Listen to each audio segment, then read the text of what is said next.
बिस्मिल्लाहिर्रहमानिर्रहीम। अस्सलाम वालेकुम दोस्तों, मैं उम्मीद करता हूँ कि आप लोग खैरियत से होंगे और ज़िंदगी की बहारों को भरपूर तरीके से इंजॉय कर रहे होंगे।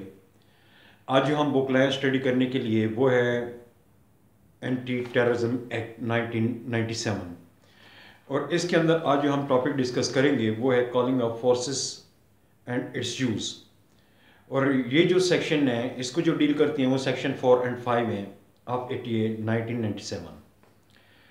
और टॉपिक पर आने से पहले मैं आप लोगों से गुजारिश करता चलूँ, ये जो मेरा चैनल है पिट फॉर जस्टिस, काइंडली आप इसको सब्सक्राइब कर दें, इससे मेरी इंकरेजमेंट होती है। तो आते हैं दोस्तों टॉपिक के ऊपर।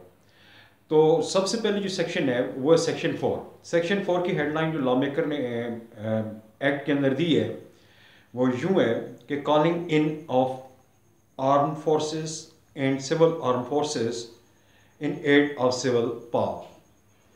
तो इसमें लॉ मेकर ने कहा है कि वफाकी हुकूमत के लिए जायज़ होगा कि जब सूबाई हुकूमत की दरख्वास्त मौसूल हो कि उसके सूबे के अंदर या सूबे के किसी हिस्से के अंदर जहाँ दहशत गर्दी मौजूद है या सेक्टेरियनिज़म मौजूद है या टेररिज्म या सेक्टेरियनिज़म का अंदेशा है कि हो सकती है या आउटब्रेक इसका हो सकता है, जिससे इलाके के अंदर अमन व अमान, लॉ एंड ऑर्डर की सूरत हाल पैदा हो जाए, लोगों का जान माल जो है वो ख़तरे के अंदर पड़ जाए या ख़तरे में पड़ने का अंदेशा हो, तो फेडरल गवर्नमेंट जो है तो उस सूबे में जहाँ ज़रूरत होगी तो सिविल इंतज़ामिया की मदद के लिए आर्म फोर्सेस या सिविल आर्म फोर्सेस भेज सकती है, ताकि वो टेररिज्म या सेक्टेरियनिज़म की जो वो कार्रवाइयाँ हैं या जो उसके ऊपर जो उसके वो आउटब्रेक है या उसका जो फैलाव है या उसके एप्रीहेंशन का कोई ख़तरा है तो उसको रोक सके, उसका ख़त्मा कर सके, उसका कलाकमा कर सके, और इसके अंदर जो लोग मुलव्वस हैं उनको सज़ा दी जा सके। तो फेडरल गवर्नमेंट जो है वो उस सूबे के अंदर अगर वो महसूस करेगी तो आर्म फोर्स भेजेगी, अगर वो महसूस करेगी कि वहाँ सिविल आर्म फोर्सेस की ज़रूरत है तो उनके दस्ते या ट्रुप्स को वहाँ तैनात करेगी। अब इस बात का तयन करना कि वहाँ आर्म फोर्सेस जाएगी या सिविल आर्म फोर्सेस जाएंगे, इस बात का फैसला फेडरल गवर्नमेंट करेगी, और इसका फैसला करने के बाद उसका नोटिफिकेशन इशू किया जाएगा, जिसको बाद में ऑफिशियल गजट के अंदर शाया किया जाएगा। उसके बाद आ जाती है दोस्तों सेक्शन 5। सेक्शन 5 में लॉ मेकर ने जो हेडलाइन दी है सेक्शन 5 को वो ये है कि use of armed forces and civil armed forces to prevent terrorism and sectarianism. और इसमें उन्होंने लॉ मेकर ने चंद बातें बताई हैं। सबसे पहली बात यह है कि कोई भी पुलिस ऑफिसर या आर्म फोर्सेस या सिविल आर्म फोर्सेस का कोई मेंबर जिसको किसी इलाके के अंदर तैनात किया गया है या उसको पोस्ट किया गया है जहाँ पर टेररिज्म मौजूद है या उसका कोई एप्रीहेंशन है, तो सबसे पहले उनको वो सूटेबल वार्निंग इशू करेंगे।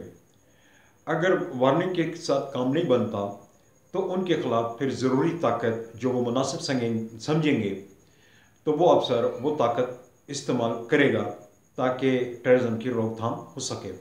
तो इस तरह का ऑपरेशन करने वाले जो पुलिस ऑफिसर होगा या आर्म फोर्सेस का कोई पर्सनल होगा या सिविल आर्म फोर्सेस का कोई बंदा होगा या अफसर होगा, तो उसको कोड ऑफ क्रिमिनल प्रोसीजर के तहत पुलिस ऑफिसर के अख्तियारात हासिल होंगे। दूसरी बात यह है कि कोई भी पुलिस ऑफिसर या आर्म फोर्सेस का कोई ऑफिसर या सिविल आर्म फोर्सेस का कोई ऑफिसर बवक्त ज़रूरत सबसे पहले वो पहली बात तो यह है कि सबसे पहले वो वार्निंग देने के बाद उतनी ही फोर्स इस्तेमाल करेगा जितनी वहाँ सुटेबल है या उसकी नज़र में मुनासिब और ज़रूरी है। हालात और मौके को देखकर किसी ऐसे बंदे या बंदों के ख़िलाफ़ जो एक्ट ऑफ टेररिज्म के अंदर मुलव्वस होंगे या वो इस तरह की कार्रवाइयाँ करना चाह रहे होंगे, तो ज़रूरत पड़ने पर वो अफसर ताकत भी इस्तेमाल कर सकता है। पहले उनको वार्निंग देगा, फिर दोबारा वार्निंग देगा, और उसके बाद वो मुनासिब उनके ऊपर वो कार्रवाई करेगा, ताकत इस्तेमाल करेगा। अगर ज़रूरत पड़ती है तो वो ख़ुद भी फायर कर सकता है और फायरिंग ऑर्डर भी कर सकता है। और उसके बाद वो गिरफ्तारी भी कर सकता है। दूसरी बात, बग़ैर वारंट के किसी ऐसे शख्स को गिरफ्तार कर सकता है, अरेस्ट कर सकता है जिसके ऊपर उसको स्ट्रांग एप्रीहेंशन हो कि that person is involve in terrorist activities, या उसको शक हो कि ये बंदा भी मुलविस हो सकता है, तो उसको अरेस्ट किया जा सकता है। तीसरी बात यह है कि अगर वो अफसर चाहे तो ये जो टेररिस्ट हैं उनकी जो कमीनगाहें हैं या जो उनकी पनाहगाहें हैं उनमें दाखिल हो सकेगा, उनको सर्च आउट कर सकेगा, और बग़ैर सर्च वारंट के वो दाखिल हो सकेगा और वो सर्च करेगा, और वहाँ से मिलने वाला वेपन्स, असला, गोला बारूद या दीगर जो आलात दहशत गर्दी हैं उनको वो रिकवर करेगा, उनको कब्ज़ा खुद के अंदर लेगा।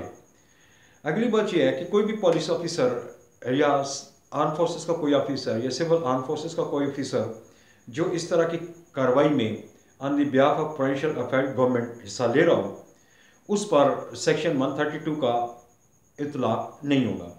मतलब यह है कि इस अफसर के खिलाफ कानूनी कार्रवाई नहीं हो सकेगी अगर वो उसका एक्ट जो है वो गुड फेथ में किया गया है।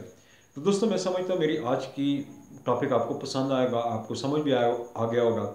अगर आपका कोई क्वेश्चन है, कोई क्यूरी है, मुझे कॉल भी कर सकते हैं, टेक्स्ट भी कर सकते हैं, और मुझे नई वीडियो के आने तक मैं आप लोगों से इजाज़त चाहूँगा। इजाज़त दीजिए। अल्लाह हाफिज़ and wish you good luck.